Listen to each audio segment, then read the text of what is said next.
तैयारी कर रहे हैं। हम लोग भी पीस पार्टी के लोग अपने तैयारी में लगे हुए हैं। उसी कड़ी के तहत हमारे साथ में बैठे हुए हैं शम्मी मलिक जी, हाजी शम्मी मलिक दादरी से हैं, समाजवादी पार्टी के नेता हैं, पूर्व सभासद है जो पीस पार्टी में आज शामिल हो रहे हैं और इनको पीस पार्टी का उत्तर प्रदेश का हम महासचिव बनाने की घोषणा करते हैं, बल्कि नियुक्ति पत्र भी इन्हें अभी दे देंगे। तो एक तो महत्वपूर्ण विषय यह था।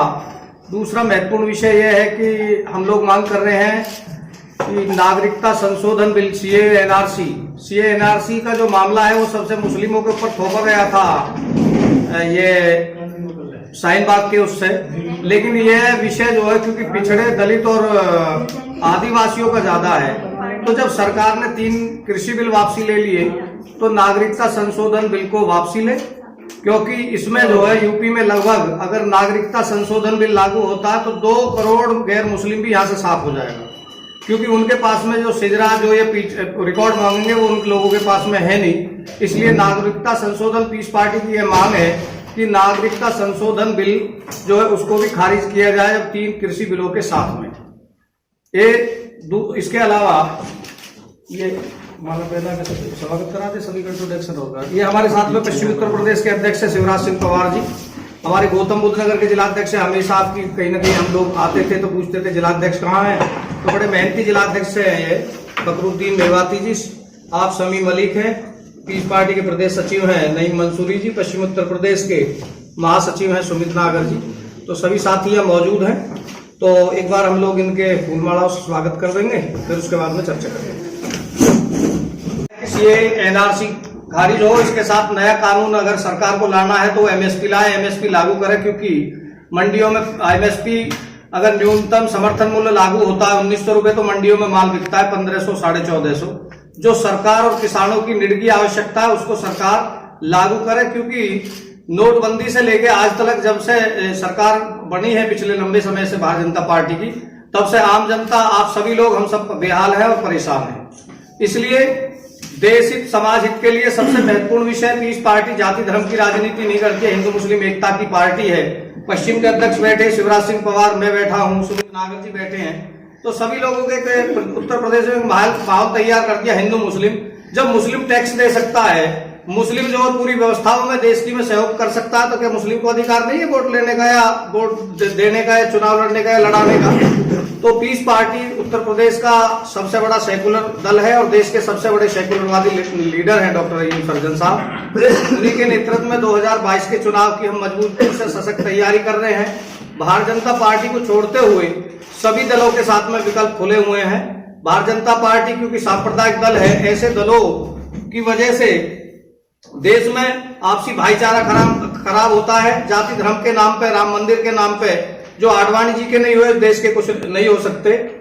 गंगा में तैरती हुई लाशें पूछती हैं विकास कहाँ हो गया। अभी रेप कांड होता है, कहीं जो है 4 दलित परिवार के लोगों की हत्या कर दी जाती है।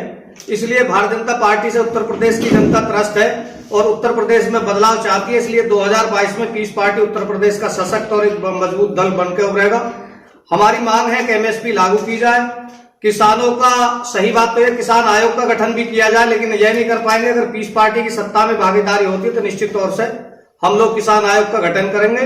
और नागरिकता संशोधन बिल जो है उसको आप लोग तो बुद्धिजीवी लोग हैं, आप पढ़ लीजिए और पूरा उसका देख लीजिए। उसमें कहीं भी मुस्लिम समाज पे जो थोपा गया पूरी तरीका से सीए में आप देख लीजिए, कहीं भी मुस्लिम समाज को वो नहीं हुई है। सबसे ज्यादा कहीं दिक्कत है आदिवासी, पिछड़ा और दलितों को इसमें दिक्कत है। बहुत बड़ी प्लानिंग इन केंद्र सरकार की है कि जो आदिवासियों ने बहुत बड़ा क्षेत्र जंगलों में कब्जा रखा है, भाई उनके पास आय का कोई साधन नहीं है। जो ऐसी जाति है जिन्हें अभी किसी जाति का दर्जा ही नहीं मिला, बहुत सारी ऐसी जाति है तो सब देश से बाहर निकालने की तैयारी है। तो इस प्रकार की कोई भी हम प्रक्रिया पीस पार्टी किसी के साथ भी ऐसा रवैया नहीं अख्तियार करने देगी। निश्चित तौर से जो किसान आंदोलन का प्रारूप है उसकी कहीं ना कहीं कंडीशनें तय हुई थी वहां शाहीन बाग से। और अभी हम गुरनाम सिंह चड्ढूनी जी से मिले थे 3 दिन पहले, हमने उनसे भी कहा है कि देश हित के लिए आप काम करिए और सही मायने में हम इस आंदोलन और इस लड़ाई का जो सिरे है, अभी कहना गलत होगा और बड़ी हम लोग प्रेस कॉन्फ्रेंस भी आयोजित करेंगे किसान लीडरों को लेकर, जल्दबाजी है, लेकिन इसका सिरे अगर कहीं जाता तो गुरनाम सिंह चड्ढूनी जी को जाता है, जो और सहयोगी किसान लीडर है वो तुष्टीकरण की राजनीति कर रहे हैं और अपनी राजनीतिक रोटियां सेक रहे हैं। कहीं वो किसी राजनीतिक दलों पर कटाक्ष कर रहे हैं, जबकि बीजेपी के अलावा किसी भी दूसरे दलों का उन लोगों को कटाक्ष करने का कोई अधिकार नहीं है। तो इन मुद्दों को लेकर हम आपके बीच में आए हैं। अब ये इसका इनका हमारे अध्यक्ष जी का और इन दो लोगों की आप बाइट ले लीजिए। आज अध्यक्ष जी प्रेस कॉन्फ्रेंस की है, क्या मुद्दे हैं, क्या कारण रहा कि आज फिर पीस पार्टी को प्रेस कॉन्फ्रेंस करना होगा? प्रेस कॉन्फ्रेंस प्रदेश में जनहित के जो मुद्दे हैं उनको लेकर निरंतर पीस पार्टी करती आ रही है, वो तो चल ही रहा है। लेकिन महत्वपूर्ण विषय ये रहा, दादरी से सम्मी मलिक हैं, समाजवादी पार्टी के नेता हैं, पूर्व सभासद हैं, उन्होंने पार्टी ज्वाइन की है और उनको उत्तर प्रदेश का महासचिव बनाया। पहला महत्वपूर्ण विषय ये है। दूसरा विषय यह है कि नागरिकता संशोधन बिल सीए एनआरसी के लिए हम मांग कर रहे हैं प्रदेश और केंद्र सरकार से कि भाई आप जो है जब 3 कृषि कानून वापसी ले सकते हो तो आप चौथा जो ये बिल है इसको भी आप वापसी लीजिए, क्योंकि इससे ज़्यादा सभी लोगों को नुकसान है, इसका कोई फ़ायदा है नहीं और बेमतलब के कानूनों को लाने से कोई फ़ायदा नहीं। अच्छा कानून अगर लाना है आपको तो एमएसपी पर आप कानून बनाइए।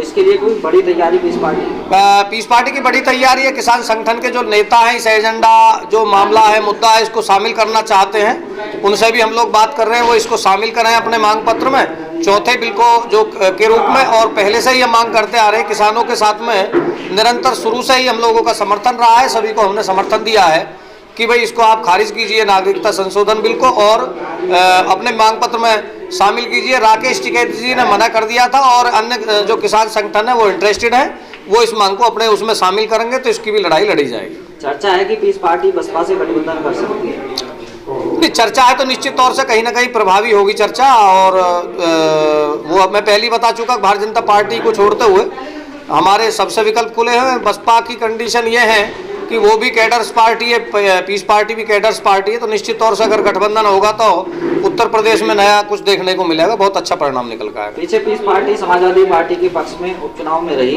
ऐसा क्या कारण हो रहा है कि समाजवादी पार्टी इग्नोर करती नजर आ रही है? समाजवादी पार्टी का जो वोट बैंक है वो ही मुस्लिम वोट है और पीस पार्टी का जो कैडर्स वोट है वो मुस्लिम वोट है, जो बेस वोट है मुस्लिम वोट है, इसलिए उनको लग रहा है कहीं ना कहीं हमसे नुकसान हो जाएगा, तो उनका अपना सोचने का नजरिया है। पीस पार्टी निरंतर बढ़ती जा रही है। उत्तर प्रदेश में 2022 में नया कुछ देखने को मिलेगा। उत्तर प्रदेश में अगर सरकार नहीं बनाएंगे तो उत्तर प्रदेश की सत्ता के किंग मेकर जरूर बन के निकलेंगे। जो नोएडा प्राधिकरण पर धरना कर रहे हैं किसान, कोई पदाधिकारी आपका मिलने जाएगा? नहीं, हम लोग सभी जाएंगे, जितने भी लोग बैठे हैं सब किसानों के पास जाएंगे।